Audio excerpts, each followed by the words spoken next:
समंदर अपने अंदर बेशुमार आबी मखलूक़ात को पनाह दिए हुए है, जिनमें से कुछ ऐसी पुरस्रार मखलूक़ात भी हैं जो अब तक दुनिया के सामने नहीं आ सकी हैं। सोशल मीडिया पर एक वीडियो वायरल हो रही है जो एक आबी हयात की है, लेकिन वो आबी हयात इंतहाई दिलचस्प होने के साथ साथ हैरान कर देने वाली भी है।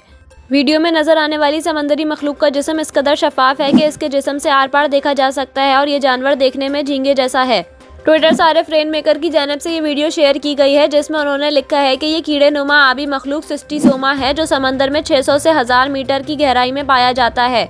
इसकी जिसामत बिल्कुल शफाफ है और सिर्फ आंखों में रंग है। सारिफ की जानिब से मजीद लिखा गया है कि इस आबी मखलूक के जिस्म के अंदर देखने वाली नारंगी रंग की थैली अंडों से भरी हुई है।